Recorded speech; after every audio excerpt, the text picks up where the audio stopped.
So, right before I started recording, I had a question pop into my mind, and so I searched up.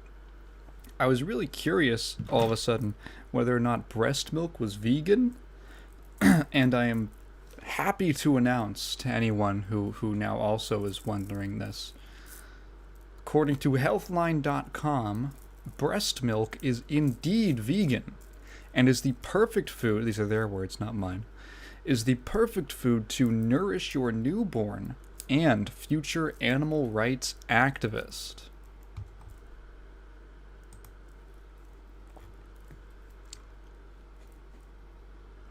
So, welcome to episode 16 of the Cellarcast. I didn't get to talk about any news, but there was some that I wanted to go over last time. There were we had no questions, right? Or am I just, I don't think we had any questions, from last episode. I kind of wanted to mention a little bit of, maybe confirm anyone's suspicions. Yes, I am becoming a reaction YouTuber. Expect only reaction videos from now on. I will be daily uploading. The documentary stuff, the little game look-sees, the the kind of what would you call it? The little variety stuff, looking at a certain topic. That's all gone, and I'm exclusively going to be doing me watching YouTube videos of trailers. It's the only thing I'm doing. No, so so I did do the reaction video. If you somehow found my channel from that video, and it wasn't just completely drowned out in the sea of identical content, that is not, and you are also decided to then go watch a podcast by this person you've seen one reaction video from. What a boob, am I right? That's not my typical content, and you probably, if you're a regular viewer, you shouldn't really expect me to do anything like it again. The reason that I did a reaction video to the Sora trailer, or to the reveal, was that, there were a few reasons. The first is, there's a genuine reason, and that is that this is kind of I called it history in the making, and that's because I really do believe that it is history in the making. This is going to be a historical thing of when the last ultimate character was revealed. People are going to be talking about it. People are going to be remembering it, and I think that it's kind of it's a neat thing. It's never going to happen again, and even in my own small way, I could be a part of that, and I could kind of stake my channel and my name into that event. I thought it was neat. Second, literally just I had the idea. I really wanted to do the bit at the beginning, literally all of the stuff. All of the stuff before the actual reaction was the reason that I did the video in the first place. But you have to do the reaction because it's not substantial enough. So I was thinking about who's the character gonna be the night before, and then I woke up early at 4 a.m. and it started at 7, and I went on a walk, and I was thinking about it, and I just thought I was just thinking of stupid stuff because I don't know who it's gonna be. I was just thinking of stupid stuff, and I came up with the idea of having a collaboration, having the crossover character be with EA, with EA Sports Division, and that it was going to be an amalgamation, a combination of every single professional sports player. and and it was gonna be like double from Skullgirls. And I was just kind of thinking about this idea while I was walking, and I was developing it in my head, and then like I thought about like the idea of it, like the neutral special, like turning into, like transmorphing into O.J. Simpson and just taking out a gun and murdering you in cold blood. I thought about that, and I was like, I was like, okay, now I have to do this. Now I have to make this video in like 3 hours. So I went home, I got all of the materials together, I made like in GIMP, I made I got the PNGs and I put it all on there so that I wouldn't have to edit it in post. And then I watched the reaction. And I don't really care that much about Sora. But other people do. Like, the thing is, like, I don't need every single character in Smash to appeal to me, right? Like, I already have Mega Man. I've had Mega Man since Smash 4, which is a game I didn't even play. Because I didn't own a Wii U. Like, I've got Mega Man, I've got...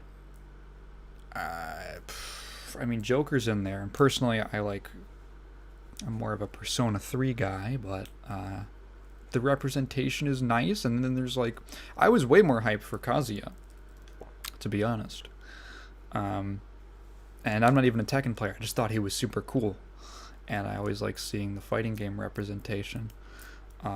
Just like having that, even if there isn't like a Guilty Gear character, it's okay. You got like the Mount Rushmore figures, right? You got like Ryu, Terry, Kazuya. If you were making the Mount Rushmore, it would probably be Heihachi, but instead of Kazuya. But you know, the only one missing is like, you know, Sub-Zero or Scorpion or whoever. It wouldn't matter on Mount Rushmore because it would just be rock. It would just, you wouldn't be able to, there's no colors. You could say it was, you could say it was rain. You could say it was reptile. But yeah, like I don't, and the thing is that like there's so many characters who I think people get really uptight about Smash character reveals, and it's always like these weird fucking adults who are way too into this shit, and they get unreasonably angry when it's not, Scrimblow Bimblow. And I just think back, like, did you like forget when you were like a kid, like when you were a child? Like, was when I was a kid, my first Smash game was Brawl. I went over to a friend's house and he had it, and I just thought it was sick because there was like, oh, there's like video game characters in this, and literally I went and I counted literally like half the roster. This was when I was maybe 7 or 8, first time I played it. Half the roster of Brawl were characters I didn't know. They were just strangers. They could have just been original for the game. And getting exposed to that was really cool. It's like, oh, who's Snake? Like who is what's another I mean, obviously, Snake and Sonic were the two crossovers, and I already knew Sonic, of course, but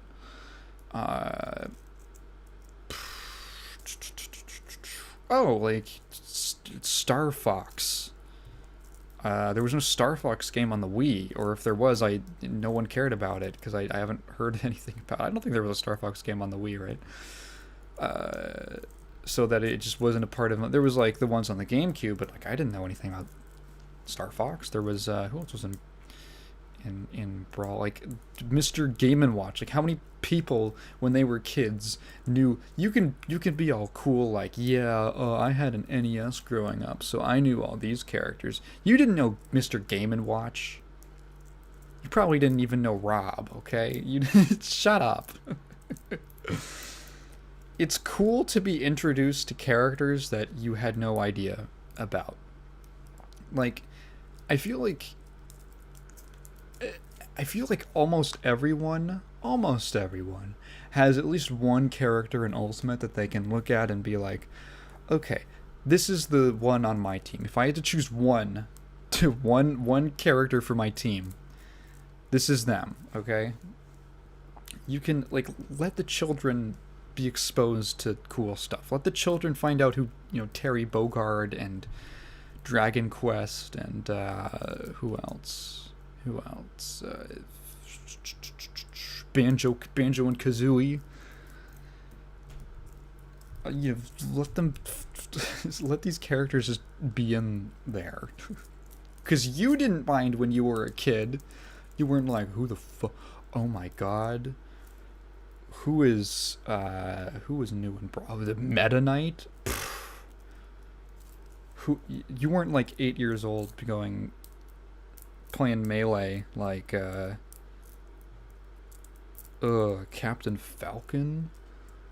Oh, what a wasted character slot. No. Yeah, I mean, as for Sora himself, I mean, he looks, I don't really mind. I think, like, from a gameplay perspective, he looks extremely simple, and I think Sakurai even said he wanted to make him simple. Yeah, I mean, not a character I would probably enjoy that much. Like, probably wouldn't click super hard with me, but it's funny. He has the exact same. So his neutral B is the magic, and it works the exact same way. If you've ever played Super Smash Flash 2, which is actually a very well-made Smash fan game. If you ever play that, Sora's in that. And it's not his neutral B, it's his down B, but it works like the exact same way with the magic rotation. I think the spells, like how they work, are a little different, but it's like, I was like, oh yeah, what does that remind me of? Oh, it's from... I remember that from when I checked that game out. Yeah, and I think, like, first of all, just chill out if you're upset about Sora, because it's like the one thing I found really interesting, one thing that like kind of struck me during the announcement was when they announced when Sakurai said that way back when they did the poll for Smash 4, which I remember this was a big controversy, and the poll results came out and they announced who the winner was, and they said it was Bayonetta, and everyone was like, Bayonetta? Like, she wasn't unpopular. There was a strong Bayonetta camp, but it was like most popular, like top of the poll? Really? You know, it was a little weird. Like, it didn't sit right. I would believe Bayonetta would maybe get, third, maybe fourth. Like, number one? That just doesn't seem likely. And they had the little asterisk of, like, of conceivable characters or something like that. Or of realistic characters we could realistically put into the game. And then, like, second asterisk, like, poll in, like, North America and Europe or something like that. It was like... Huh. And everyone at the time was like, oh, it's because people just voted for, like, Goku. And then when Sakurai said, well, no, it's because the most requested character was Sora, that was funny. That was kind of, like, some nice... I want to say that, like, the overarching theme to the whole thing is closure. In more ways than one. Obviously, the closure of the last... the last character, but also, like, that poll stirred some emotions in people. They got upset, and getting some closure on, like, okay, now it's finally being made right. Was nice from, like, an audience perspective. And then also, for the people who love Kingdom Hearts, I'm sure it's great for them. I'm sure they're just, hitting the wall right now, hitting the ceiling, or whatever. They're bouncing on the walls. They're gonna have to bring a contractor in to fix their walls, and is what I'm trying to say. And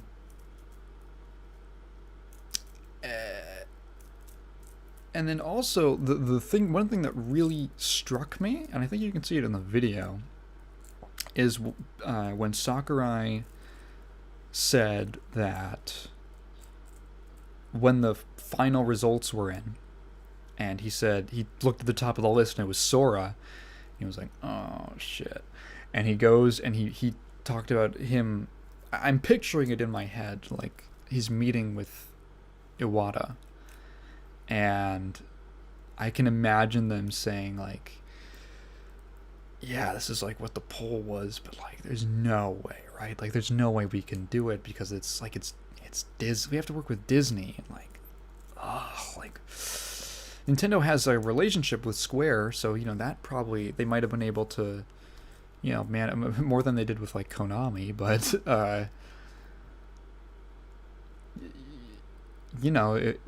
they could have managed it on that front. But the Disney thing was, I'm sure, such. It was the big bull in the way, right? It was the Snorlax in the road, and they and then Iwata just was just like, okay, don't like let's take a look. Let's see what is the most realistic one. And they looked at, like, I don't know who 2 or 3 was. Maybe Bayonetta was the second. I don't know. And I said, okay, Bayonetta, Platinum Games. We're working with them on Bayonetta 2. We have a relationship. They would be totally cool with. There would be like very little resistance to putting Bayonetta in Smash. She's a popular character. People like her. It would be interesting. Let's do the best. Let's take the best possible option, and try to minimize how much we have to lie to the audience.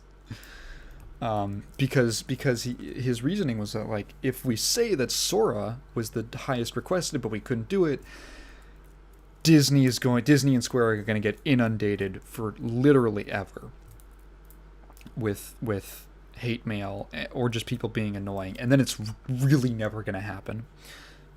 So it was like,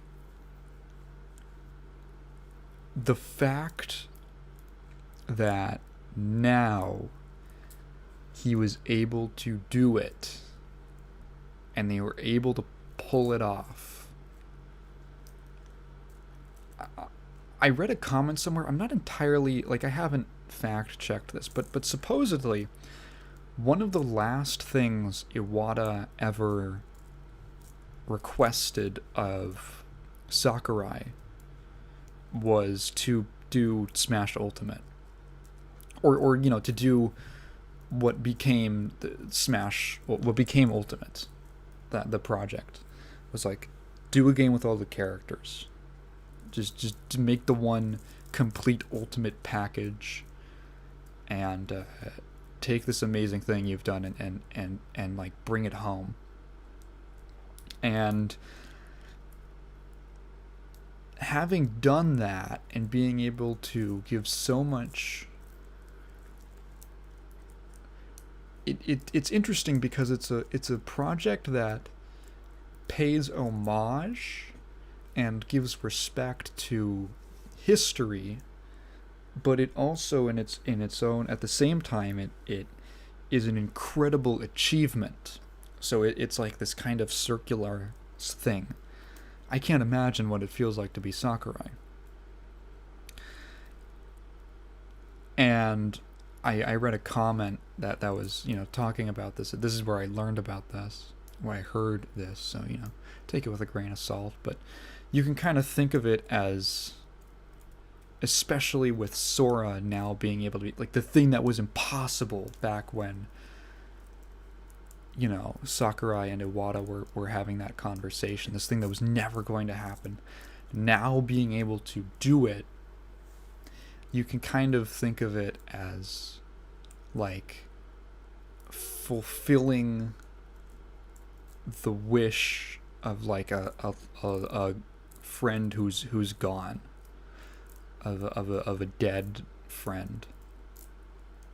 And I'm sure from Sakurai's perspective, the fact that he's now able to close the book on Ultimate and he's able to walk away with 20 years of this series under his belt is extremely gratifying it's like he did it. Like he pulled it off. And he worked so fucking hard. That man works too hard. So in that sense, I look at Sora, even though I don't personally care about it, like about him. I don't have that much real personal investment in Sora or Kingdom Hearts, the way that a lot of other people do.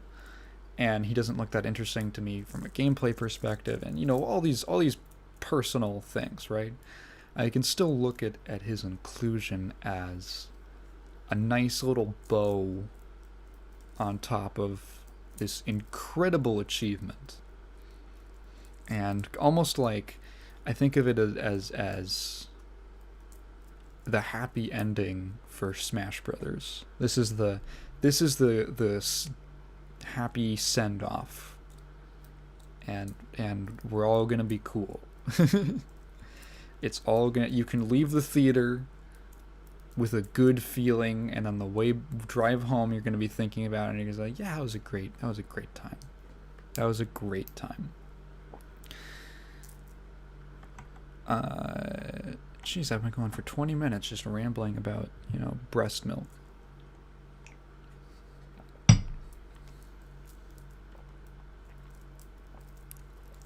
I've got a grape flavored Crystal Light today. I really like grape flavor. Some people don't like it. I know that it tastes enough like grape, but it's kind of like an exaggerated grape. It's how most grape flavored stuff tastes, right? It's like the cartoon version of grape, as opposed to like an actual grape. One of the first things I want to talk about, the Blizzard block. So, yep, I'm never gonna let Blizzard go. I'm never gonna let go of it. Blizzard block, reset the clock, because they had 2 different lawsuits. So this brings up our lawsuit total to 4, I believe. They had the initial investigation by the California DFEH. Then they had the shareholder lawsuit. Now the SEC, what's the something. Very good guess from me on what that means. Very good, Tigan. SEC.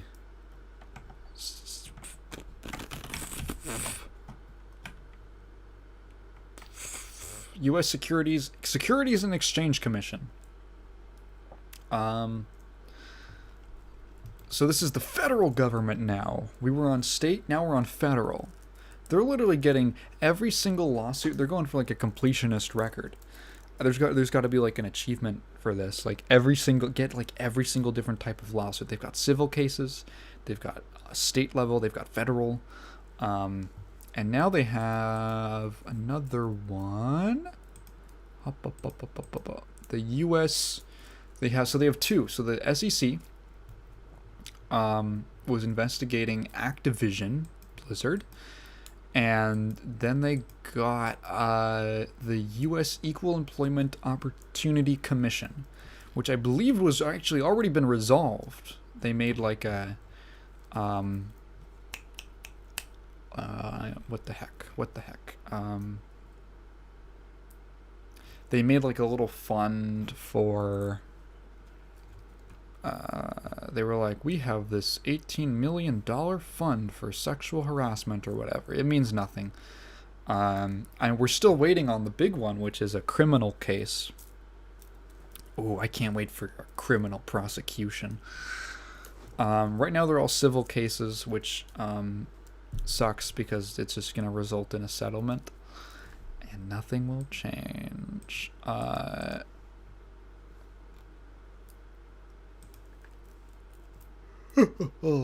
See, I was gonna burp, but then I yawned. Wait, I'm still gonna burp. Nope, no I'm not.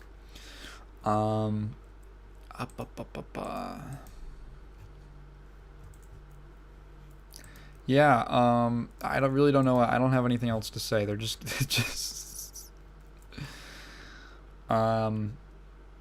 One interesting thing about the EEOC lawsuit was that one of the so the complaints is under Title 7, which is sexual harassment. So there's 3 bullet points, which is sexual harassment, retaliation, which I think is like bad faith, like punishing someone at work, like their pay or whatever, because for unfairly using your position of as their manager or whatever to punish them unfairly. And then sex discrimination, parentheses, pregnancy. And that was interesting because that was one of the cases from the original investigation that really stood out to me, where, if no one remembers, there was a woman who was pregnant, worked at Blizzard. She was pregnant, and she went in for a checkup or whatever, and there was reason to believe there was stuff to suggest there was results from that to suggest that she might have complications during her pregnancy or during her birth, which might result in her child dying, right? Which, as you can imagine, is a little bit distressing. Just a little anxiety inducing, but I feel like I shouldn't have to explain why that is cause for alarm for a woman.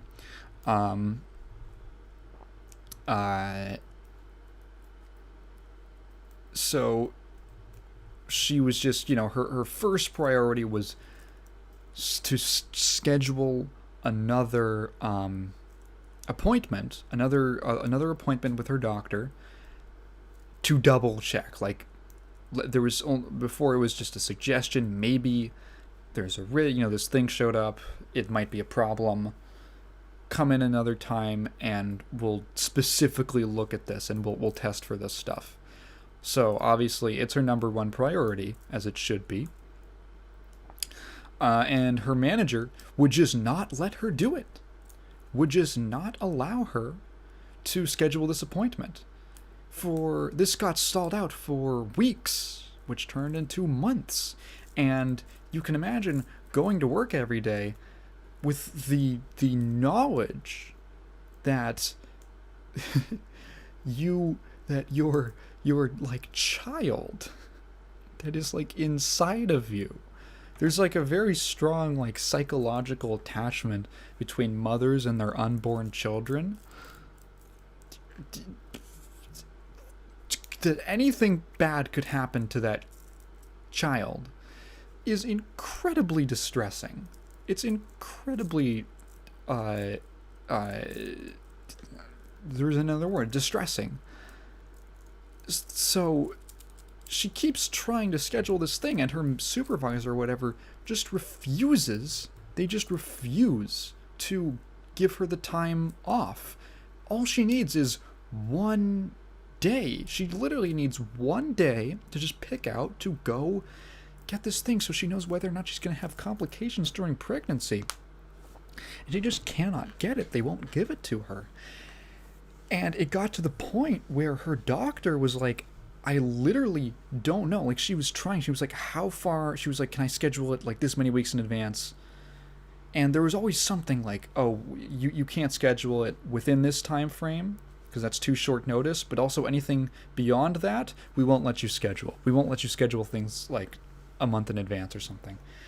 So she was in this situation that was just literally unwinnable for some reason. And her doctor was like, I don't know why they won't let you schedule this appointment. This is something that, with the insurance you have, literally anyone in this state should be able to have this appointment. This is like a routine, it's covered under like routine medical things, like stuff related to pregnancy. It's covered, like it should be her right as per her insurance. And the only reason she ever got to have this examination or this appointment scheduled, was because there was someone at her insurance that just basically strong-armed Blizzard management into doing that, letting her do it. God forbid she take one day. God forbid. Remake Overwatch, the most pro LGBT women minority group game. We're Blizzard. God forbid. It makes me a little upset, and it makes me upset not because, like, obviously I can't relate to that. I've never been pregnant. I don't think. So, like, I don't get it. Just, like, it makes me upset because it's, like, actually evil to knowing the situation, to put someone through that kind of mental anguish for no reason. It's like malicious is the thing. It's like there is no logical reason why you shouldn't just let her do it. It's like malevolence for no other reason. And it's shocking. It's like actually evil. And it's jeez, I'm getting worked out just thinking about it. I wanna beat that person senselessly who was making that decision that she couldn't do it, that she couldn't schedule this appointment. And then they just put, 18 million something dollars into a fund that does nothing, and they're not going to change anything. Okay, they are under new management, which is somewhat reassuring. Anyway, moving on from the Blizzard block. Interesting little article about Capcom. So the Capcom COO, what's his name? Haruhiro Sugimoto, did an interview with the Japanese publication Nikkei, and he talked about their new business plan. And now Capcom is... sometimes they just do stuff, right? So, let's not get too carried away here. But what he said was quite interesting. So he basically said the company wants... by 2020 or 2023, so very soon, the company wants their sales to be 50% PC. They want it to be 50-50 between console and PC.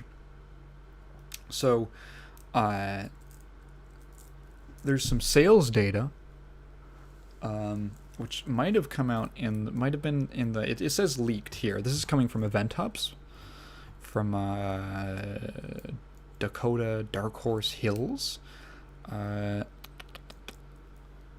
were some leaked sales figures on Capcom titles.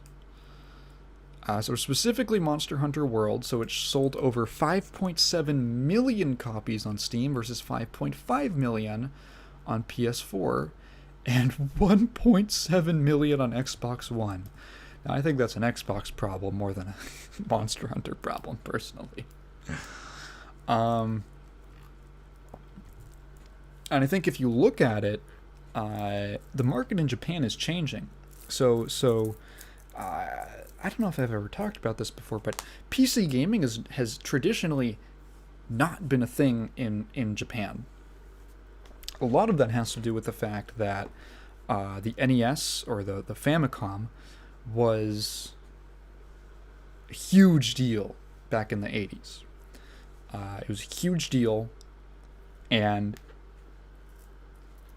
they just kind of always had a console culture, the same way that Korea and China have PC cultures, more so.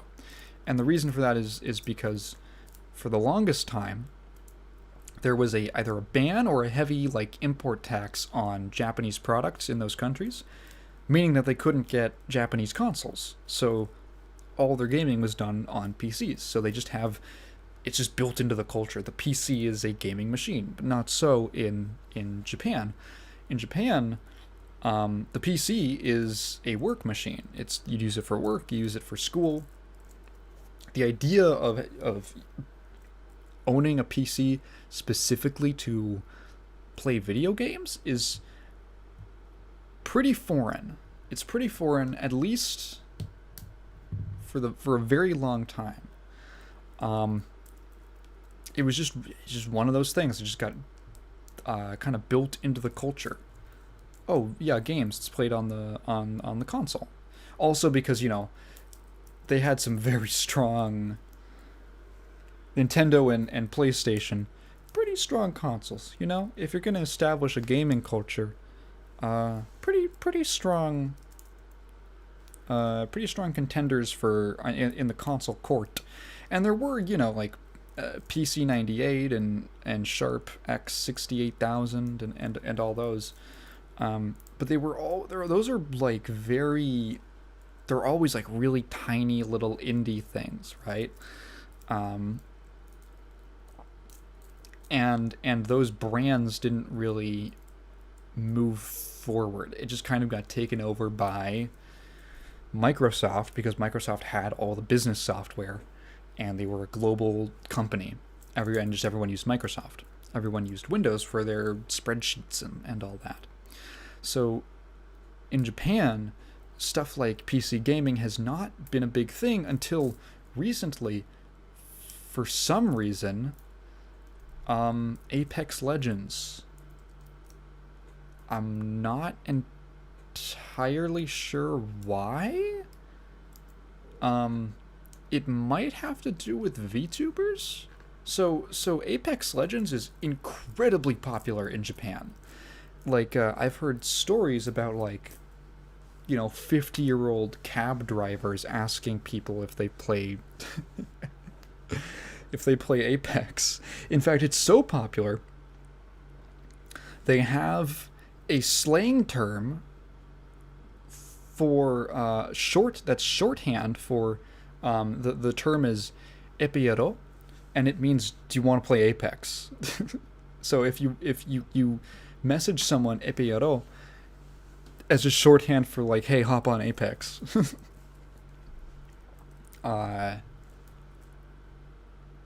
Which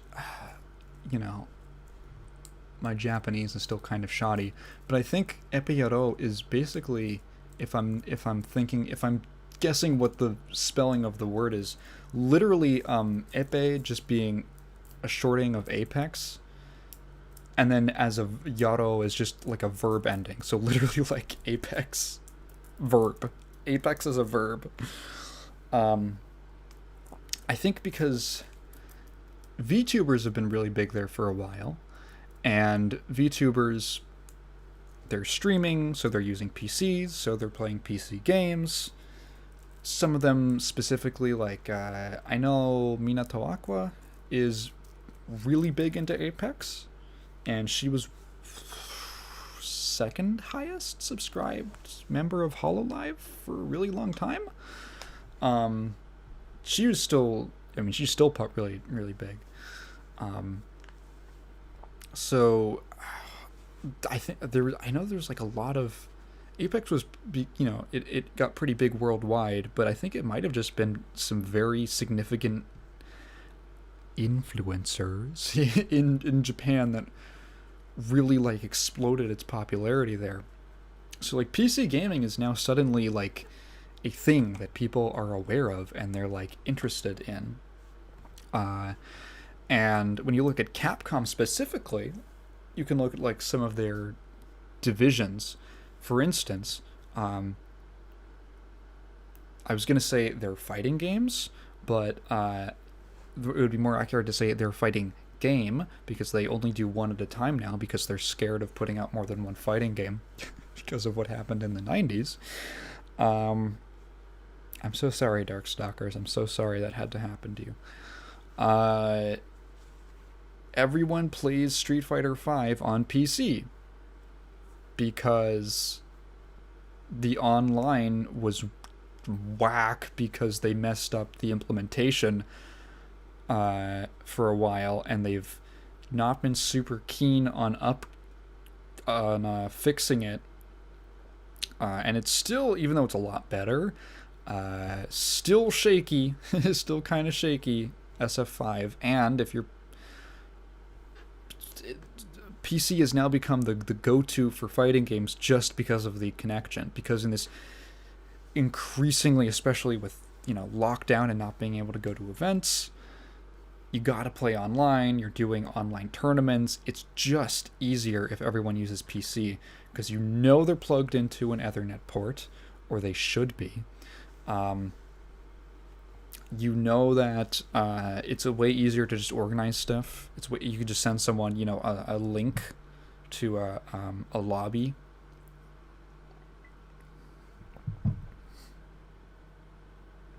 It's really easy. Like send it to them over like Discord or something. Or Steam, even. Or over Smash.gg, which is like one of the main ways that like tournament brackets are organized now, or how they're hosted. So like fighting games are now like, yes. So the article even mentions like, yeah, SF5 basically like on PC now. Tekken 7, you gotta play it on PC. Guilty Gear Strive, you can play it on either. And I think Evo was hosted on console, but the big PC player base. It hit like big records on Steam for the series. So the idea that, and then let's see, was there any other?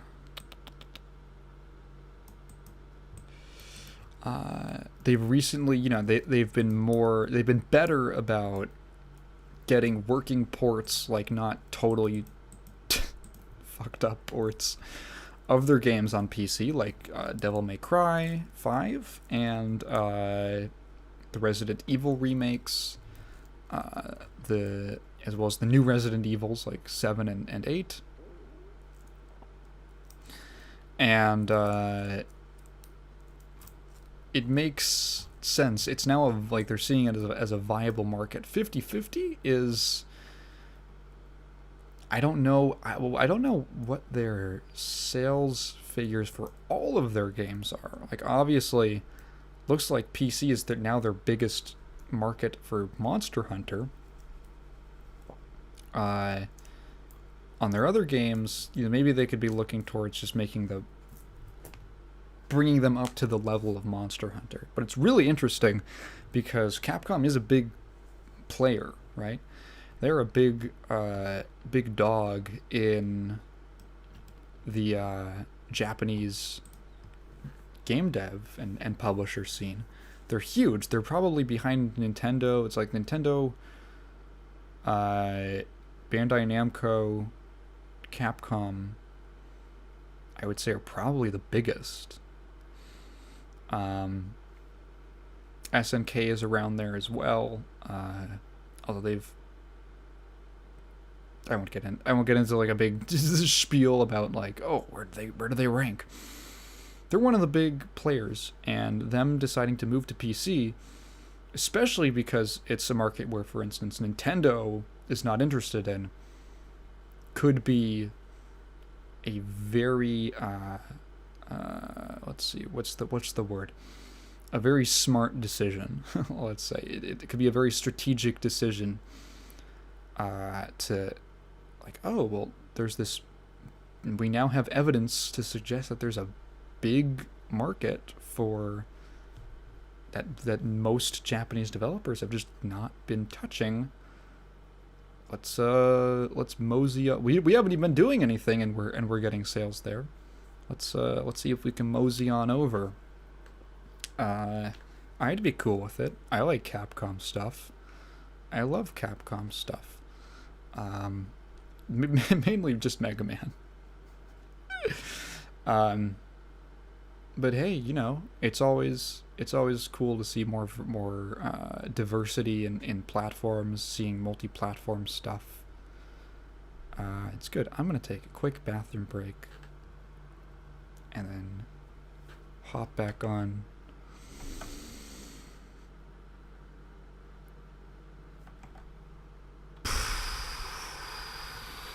Guess who's back? It's me. I saw this, I had to talk about it. This one comes from Andy Robinson on Video Games Chronicle. Twisted Metal director pissed off by revival news. Sony should have called. So, David Jaffe. So if you don't know, so Twisted Metal, the original, was directed by, or was created by, directed by a guy named David Jaffe. And he left Sony a couple years ago to do nothing. He also did God of War. David Jaffe, I'm gonna get my opinions out of the way immediately. I think David Jaffe is a clown, and he's incredibly lame. He is a two-hit wonder. He made 2 games. He had 2 good ideas, basically. And ever since then, he's just, I don't know, he takes himself so seriously. It's kind of, it's lame, but it's also kind of hilarious. And I was first exposed to David Jaffe as a person recently, or most recently. First exposed most recently. That doesn't make any sense. I wasn't too familiar with him or any comments he's made over the years. My main introduction to him was actually a video I saw, which is, it was a funny situation because there was like a trailer or a screenshot or something of Horizon Forbidden West, I think. That's the one. And Aloy, I think the main character's name is, her face looks a little fatter than the last one. And so people naturally threw a shit fest about, like, look at what they're doing from like a single out of context screenshot. And it was a situation where I looked at it and I was like, well, it's kind of weird that like, I don't know, she looks different between games. Maybe there's a lot of time that passed. I don't know. Maybe it's to show that, like, I don't know, she changed. You know, that there was a passage of time in between the 2 games. I don't know. I never played Forbidden, Higher Horizon, Alpha, Legends, Revelations. You know, I never played that game. I was like, huh. I mean, it doesn't look awesome to me, but throwing just a huge shit fest over it is, I don't know, I feel like there's more important things to be upset about. And he made a video basically agreeing with me. And this is why it was weird, is because he was agreeing with me, but I wanted to disagree with him because he was such, he was such a fucking nerd. I don't know how else to describe it. Nerd maybe isn't the right way. That word is on my mind because there's this bit. Here's what, so first of all, his layout for his stream, which is where he's recording this, his layout is just an abomination. It's like 100 different clashing colors and like the Library of Alexandria's worth of text just all over surrounding his webcam, and different panels that are like fading into other different pieces of information, and schedules and social media links and news things and merch and donators and comments, and just such a fucking disaster of a stream layout. Just a nightmare to look at. Like, my eyes are bleeding. And it's like, okay, so what does he have to say? And he makes this argument. here's the thing: is like, okay, we're making the same point, but with a different argument. My argument is really it's not that big of a deal. Like, I don't. First of all, there's no context to it, and second of all, so you're jumping to conclusions. Second of all, like, who really cares? Like, you care about this? The only people who care about Alloy's face being kind of fatter are just, like, I don't know, they're just weirdos who are into this. Like, I don't know. If you really like dug deep and had them justify why they were so upset, they would probably come up with something like it's the culture war, and you're like, I gotta get out of this. Is getting weird. This is getting weird. The culture war doesn't exist. It only exists on Twitter, and people convince themselves that there's some kind of a war because they only spend their time on Twitter and they're in a little bubble. So it seems like the most important thing in the world. Yeesh. Anyway, I'm getting very aggressive right now. So he makes this. But his argument to the same point. We're arriving at the same point. But his argument is.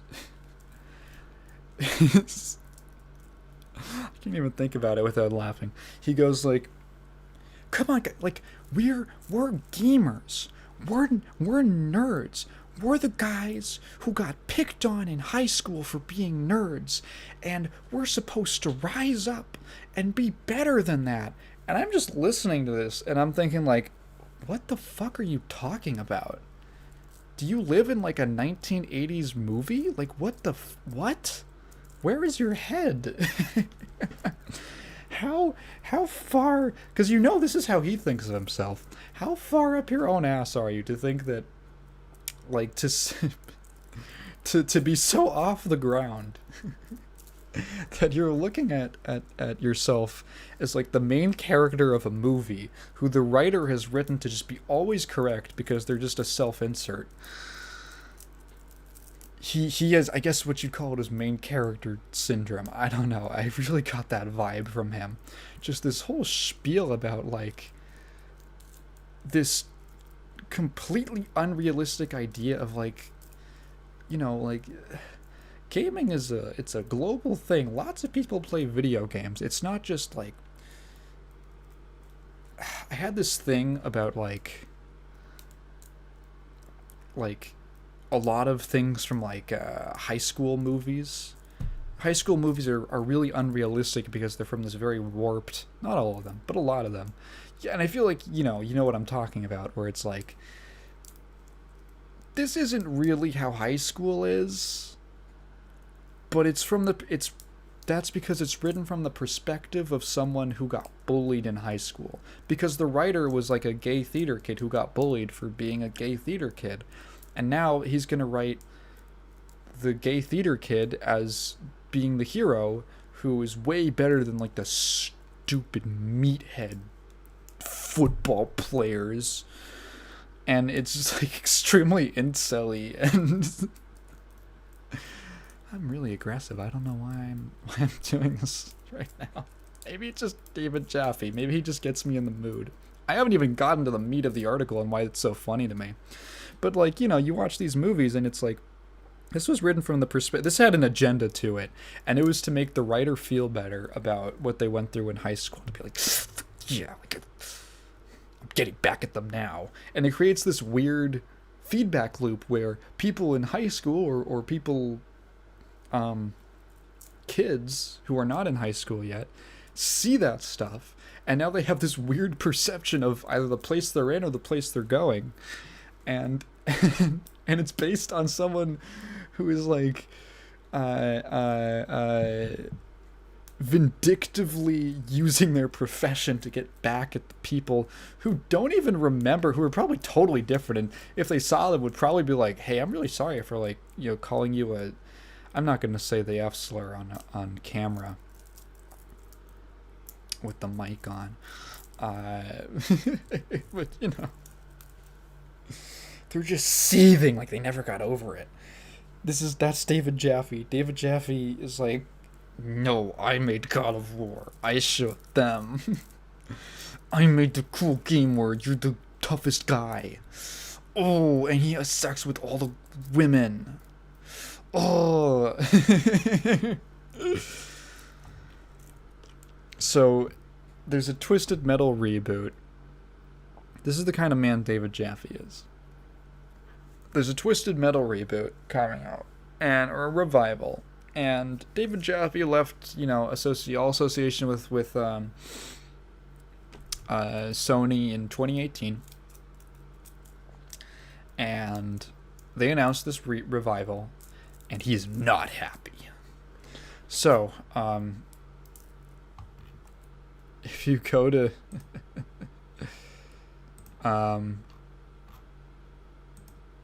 if you go to his, let me just, it's just, it doesn't have he made a video responding to it called Twisted Metal Game Rumor. Was it just a rumor?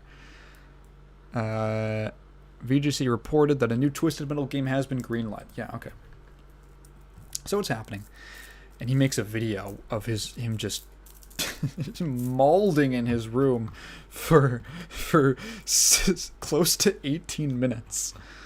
And he says, okay, let's pull a couple quotes from this article. But first I'm going to take a drinky.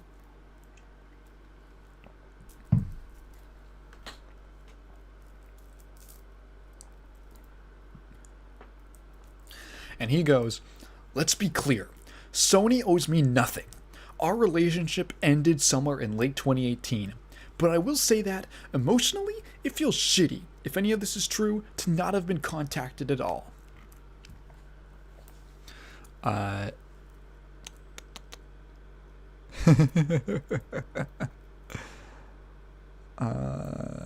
me find the exact one.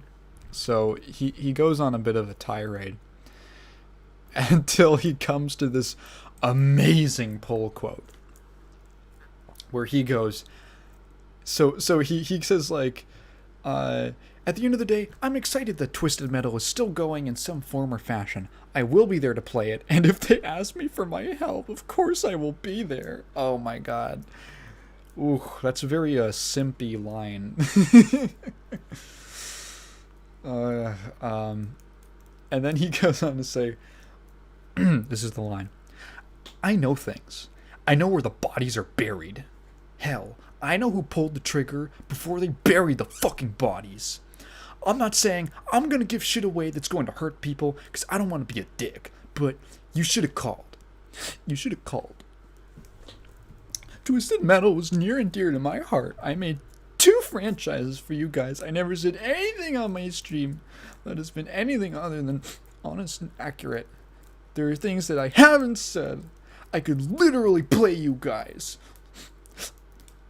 Let's say this, and I would never reveal these things, but let's just say that you're morons, Sony, if you think that a lot of your meetings are unrecorded and unshared out in the world, because it's not the case. But I would never share that. And unquote. Holy shit. Dude. Fucking. You could tell. This is the point that he's like, but you're morons. If you think, no, I'm cool, but you, I know where the fucking bodies are buried. Dude, that's such a good quote. I know that should be like a copy pasta. I want that on a shirt. That's like the Navy SEAL thing. I know things. I know where the bodies are buried. Hell, I know who pulled the trigger before they buried the fucking bodies. Very like Coldsteel the Hedgehog. David Coldsteel Jaffe. Nothing personnel, kid, he says as he leaks your boardroom meeting that he secretly recorded. Oh my god. What a fucking goofball. There's people who can do, they can make 2 great things, and then they can say, I did 2 good things. It's more than most people do. I can step away, I can say, yeah, I made God of War, I made Twisted Metal. I'm going to continue my career. I'm going to move on gracefully. I'm gonna just walk forward. And then there's this. And then there's, hey. Hey. Why did you do that to me? I can. This is like an ex. This is like getting with like a new girlfriend, and your ex calls you, and they're like, "Yeah, no, I'm really happy, but you know, if like wanted, does she know that your dad left you?" Just what a absolute goofball. The fuck is this? I have a notification from YouTube. It's just a video suggestion. But on my phone it says tap to play on TV. Samsung 7. Huh? I don't own a Bluetooth TV. Let's investigate. I think I'm gonna burp in literally every single episode. Let's see. Tap to play. Huh. Samsung set. It's a Corona Inugami video. Turn off. What? I'm so curious about this. This has caught my. It's not. I'm not connected to it on a Bluetooth thing. I don't know what the heck. There's no like. There's nothing like that. What the fuck? Is that like my neighbors? Yo, could I just play some shit on a neighbor's? If I go to any random video, can I just play some shit on my neighbor's television? Let's see. Come on. Is there a button for that? Share? Nearby share? I don't know. There's gotta be a thing. There's gotta be a way.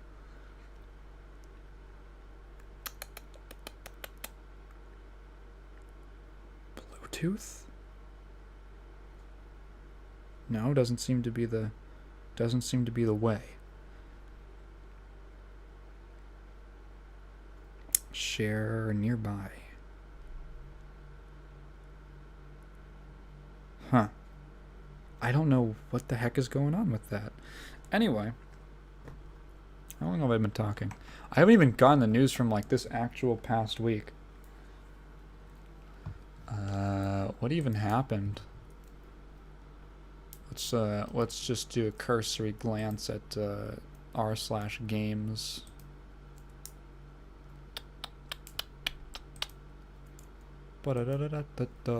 Oh yeah, the entirety of Twitch was leaked. The entire thing. Oh yeah! Okay, let's talk about some stuff. Koichi Sugiyama died. He is the composer of Dragon Quest. He was 90 years old. So, you know, people maybe aren't incredibly familiar with Koichi Sugiyama, but his passing, if you didn't know, and you know that maybe you go, oh, that's unfortunate. It did lead to an amazing screenshot that is very elucidating, I'll say. Let's see. Where did I took a screenshot. Where the heck is it? Where the frick? I have a lot of screenshots on my computer.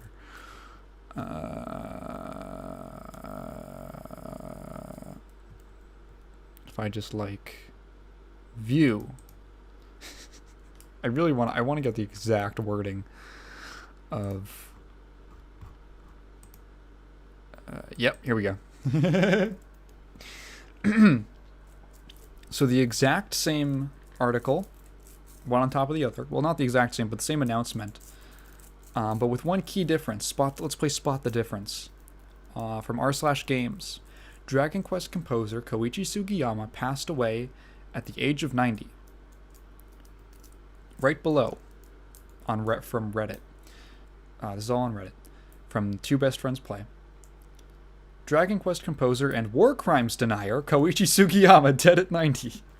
Yeah, so if nobody knows, Koichi Sugiyama, composer, Dragon Quest composer of a lot of amazing music, also a huge war crime denier. A huge, like, he is like a hyper national.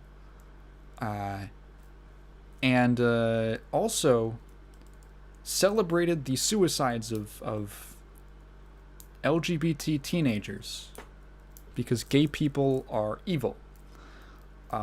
If you are suddenly being introduced into the world of Koichi Sugiyama, I apologize. I've known about this for a while, and every time he comes up, I've had to... he came up in the when I did the Olympics video, because obviously the Dragon Quest theme was used in it. And I was like, I talked about the thing and the song, and I really had to try to not put in a thing about how he's a war crime denier. If you don't know anything about Japanese war crimes, we tend to, in the US at least, we tend to focus on German war crimes, which, makes sense. There was a kind of significant one.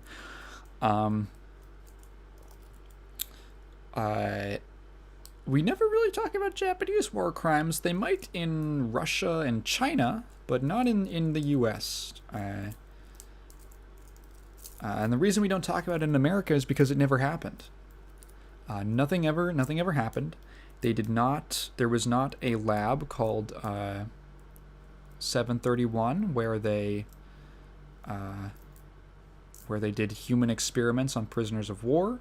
They definitely never vivisected people to look at their organs. They definitely never forced people with syphilis to have sex with each other, or one person with syphilis to have sex with another, to forcefully have the other person contract syphilis, and then also take that person's organs out to study them. They never did that.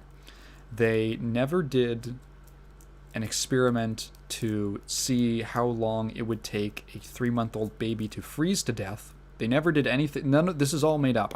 This is just like off the dome right now. Japan never conducted. They never did any kind of war crimes. Okay. Never. This is all made up. The only, and we know it's made up because there's no evidence for it. The only evidence for it is dozens and dozens of eyewitness reports from people who worked at these labs. Other than that, it's like literally nothing.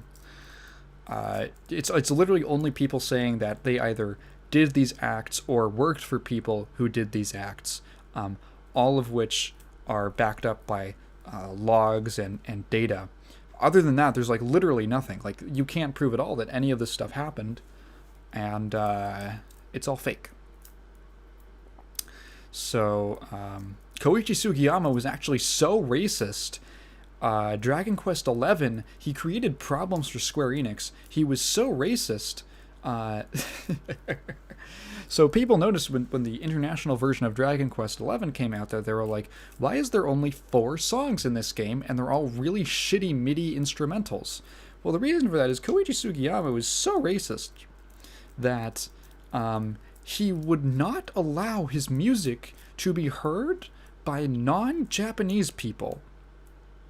He was so racist. He was like, this cannot touch the ears of the fucking dirty gaijin.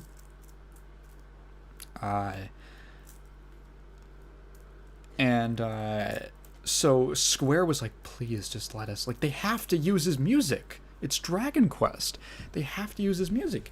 They're like, please just let us use the songs. And he's like, no, I don't know.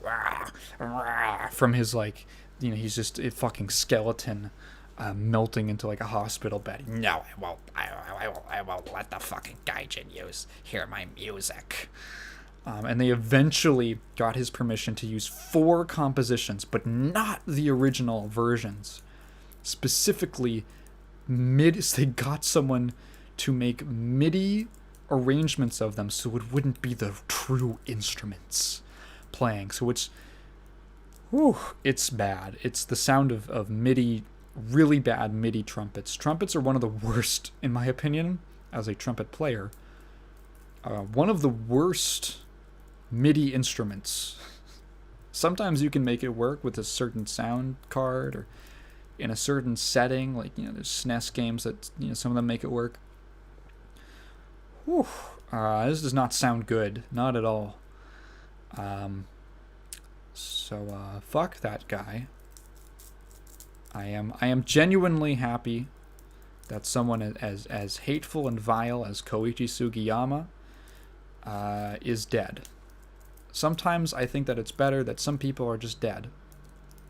I really believe that. Which leads me to a very humorous... do I still have it up? Where is it? Yeah. There was a Reset Era thread where I guess some people... there was this discussion about... there's a Willy Wonka prequel? God, I fucking hate... Anyway.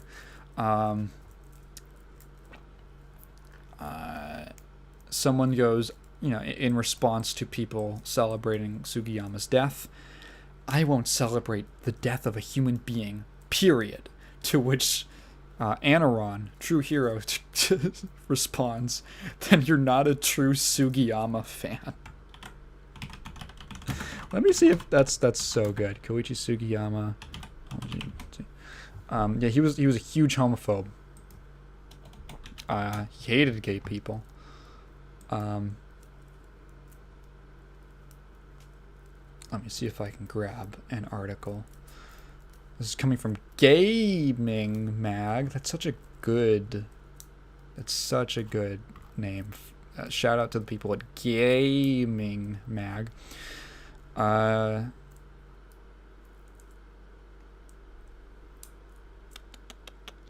In 2018, a 2015 interview with Liberal Democratic Party member Mio Sugita showed her and Sugiyama making careless and homophobic assumptions about LGBTQ people within Japan. This reappeared online. In the interview, Sugiyama is seen to be laughing and dismissing the case of LGBTQ plus suicide and education. Sugiyama later clarified his stance in 2019, saying that LGBT couples have existed throughout human history, and he supports the use of governments to to occasionally help them.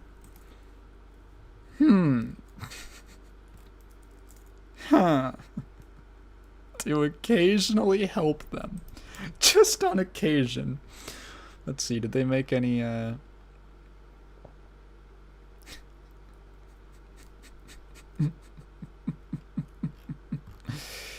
let's see, tax dollars. Tax dollars shouldn't go to gay people. Gay couples, says the woman he appeared with.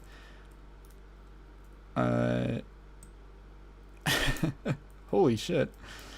I didn't do too deep of a dive on this before. So he was with a woman who blamed a woman for being raped. Awesome. Anything about Sugiyama? It looks like, he just associates with some kind of unsavory characters. And is... Oh, he claimed that apparently he said that the Nanking Massacre didn't happen. He is... Yeah, oh, no. The network made a documentary claiming the Nanking Massacre never happened. The rape of Nanking, which I'm sure that Mio Sugita claims was Nanking's fault. Because they were drinking too much. Okay, well, fuck that guy. I don't have any problem celebrating the death of awful people. Don't lie to me. Don't say that you didn't celebrate the death of Hitler. Don't lie to me. Hitler gets brought up a lot. People are like, hey, that's you don't have to bring up Hitler. That's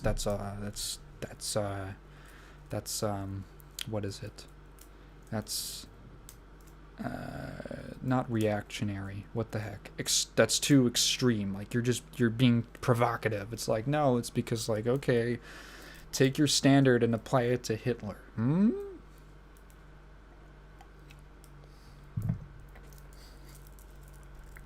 Take your standard, apply one end, apply it to Hitler, and then to get the other end, apply it to like a Make-A-Wish child. And does it hold up? Anything else I really care about? Oh yeah, so the Avengers game, the Square Enix Avengers game, which I'm actually making up right now. It never actually happened. It never existed, and this is the first time you're ever hearing about it because I'm making it up. It's coming from my brain. Paid XP boosts have been added to the game, despite promises it would never happen.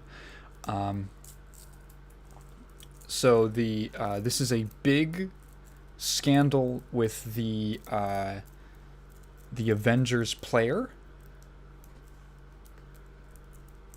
The one, he's very upset about it. And yeah, I mean, how many times has something like that happened where it was like, we're never going to do this? Well, maybe after launch. This is why games as a service is such a treacherous area, because you can sell people on one thing, and then once you have their money, you can say, you can just do the exact opposite, and you already have their money. And depending on how hard you Skinner boxed your players to make them to get them invested, you might have a lot of their money from their repeated purchases and investments into the game, and their time investments. So now they have the sunk cost fallacy, and well, they can't quit now. Like, I know that, Blizzard did this. They said that we weren't going to do any, no store mounts in WoW Classic. We're not doing any store mounts. Store mounts didn't come around in WoW until the end of Wrath of the Lich King, which was the second expansion. So, vanilla WoW Classic, no store mounts. Great. Well, now there's WoW, Burning Crusade Classic. Well, Burning Crusade... well, that's not, We said no store mounts in WoW Classic, not Burning Crusade Classic. It's different.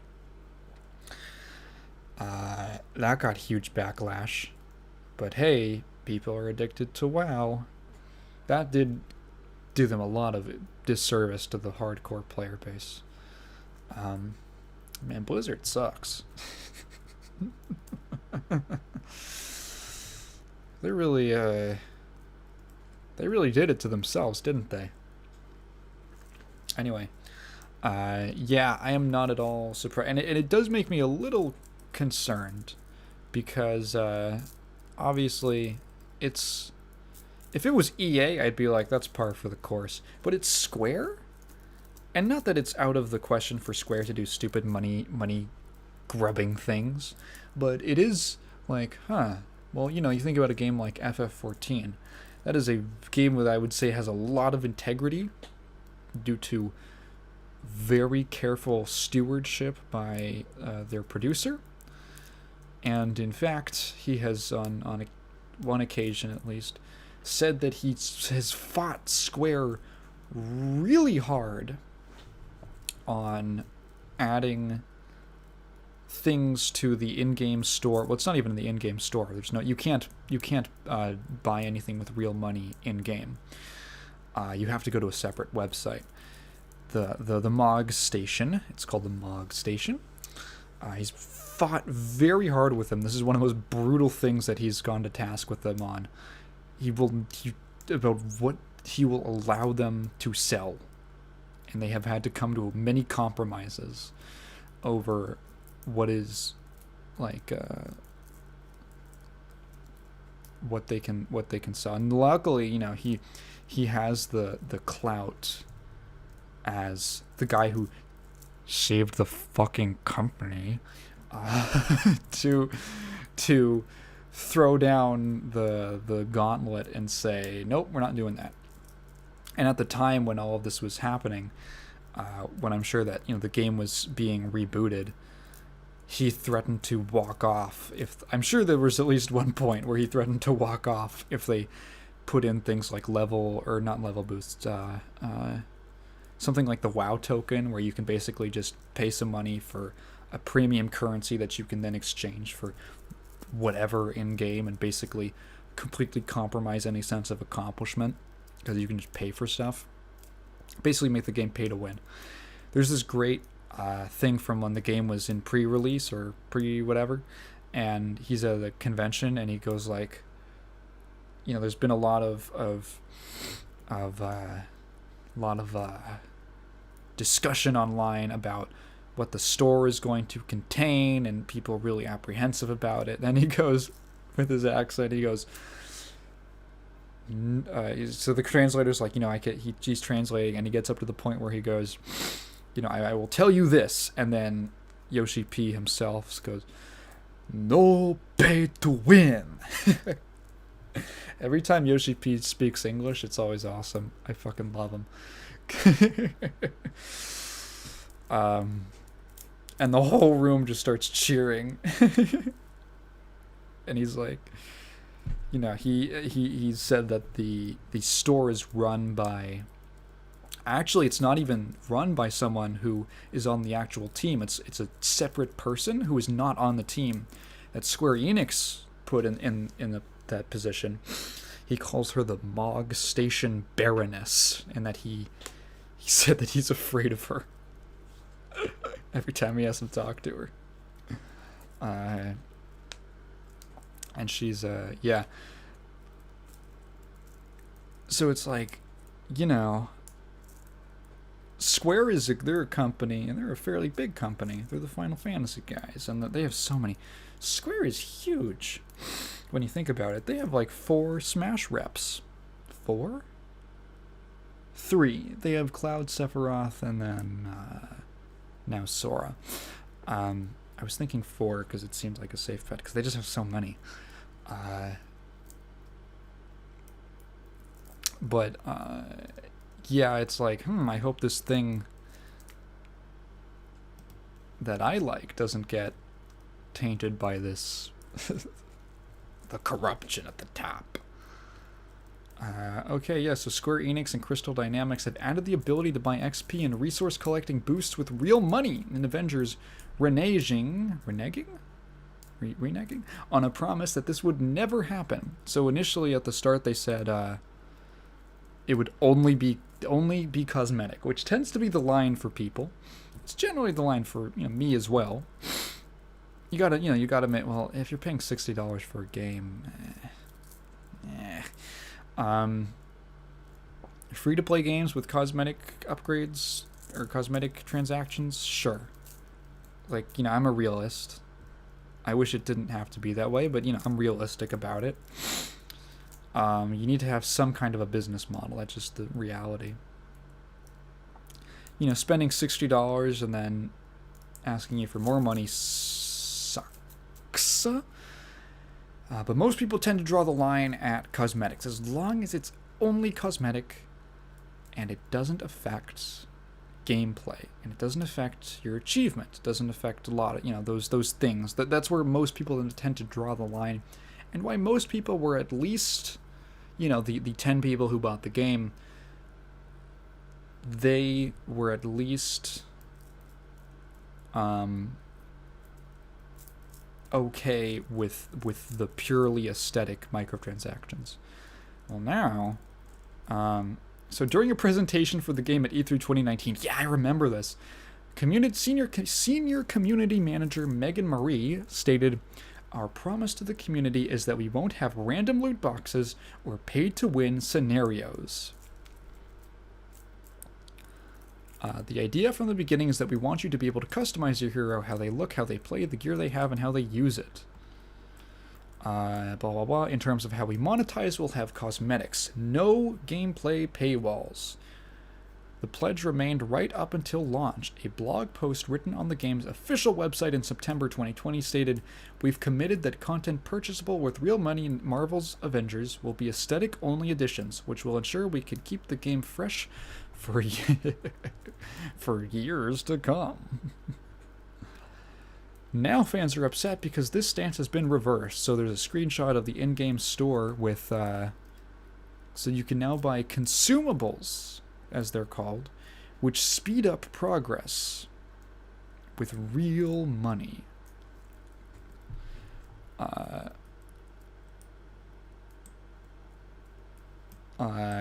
Others, so basically, yeah, so blah, blah, blah. They had a feeling this change was going to happen as far back as March 2021, when Crystal Dynamics slowed down the rate at which players could level up. Ooh, that sucks. That's the worst. Apparently it led to pacing issues, such as skill points currently being rewarded too fast, which may be confusing and overwhelming to newer players. An issue that seemingly is no longer a concern as long as players pay for it. That's good. That's a good one. Who wrote this article? Chris Scullion of VGC. Good one. Well, now that you pay for it, it's like, yeah, it's one of those things that kind of makes you lose a little faith.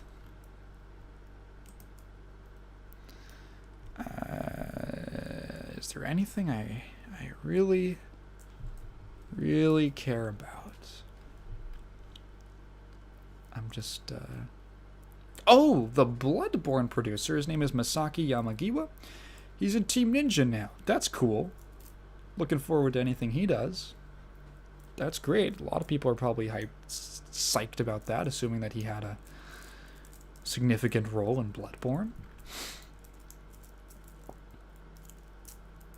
Wait, what was this? This is 10 hours ago. Apple files appeal in Epic Games case.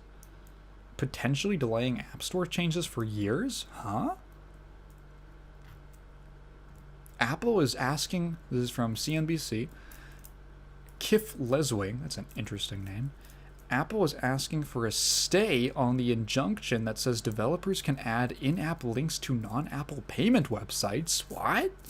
If Apple wins the stay, which will be decided by a judge in November, the change to Apple's policies may not take effect until appeals in the case have been finished, a process that could take years. Huh? Federal Judge Yvonne Gonzalez-Rogers ruled in September in favor of Apple for 9 of 10 counts in an antitrust appeal brought by Epic Games. So, okay, so notice, so they appealed. So they came to an injunction, they came to an agreement where they said, okay, Epic has to pay out the fines, they have to pay out the fees, and Fortnite's going to be blacklisted from the App Store until those fees are paid. But in exchange, Apple is going to let developers put links to other other payment methods that subvert the cut that Apple takes in their apps. And now they're saying, whoa, let's re-examine this. Let's maybe delay this. That is whack.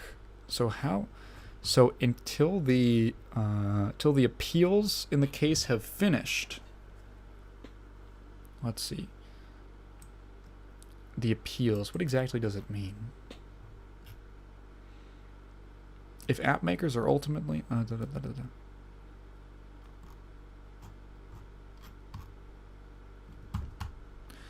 in a filing describing its reason for the stay, Apple cites some concessions it made as part of a separate separate settlement with small developers in August. I talked about this before.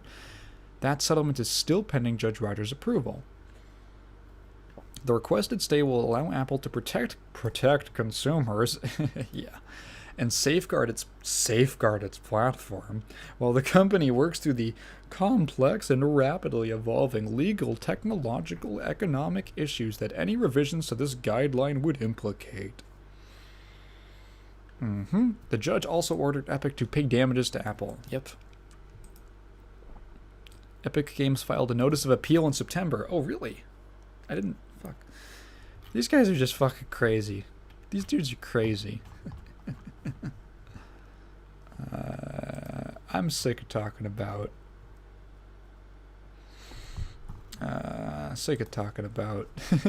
industry stuff for the day.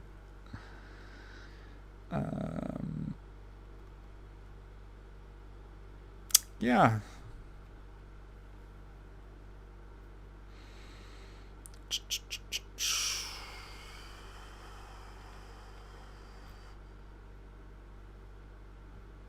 I'm done. Let's see. So, yeah, so if you have made it this far, thank you for listening. We got all up to date this week. I know that everyone comes here for my hot takes on gaming news. I'm someone who hasn't played a AAA game in... When was the last time I played an actual triple... I don't know, ever? Have I ever played like a real AAA game? I don't think so. I only ever played like mid-budget games. AAA games generally don't interest me that much, so... Huh. Mid-budget and like double A and below? Huh. That's funny. Yeah, I hope you enjoyed me talking about breast milk, whether or not it's vegan. Thank you for tuning into my vegan podcast. If you have any questions, leave them down in the comments below, and I will absolutely get to them next time, but it has to be phrased as a question. I'm not just going to read your thoughts out loud. Thank you for listening. Hope everyone liked that 8 Eyes video that came out late, but more like late eyes, am I right?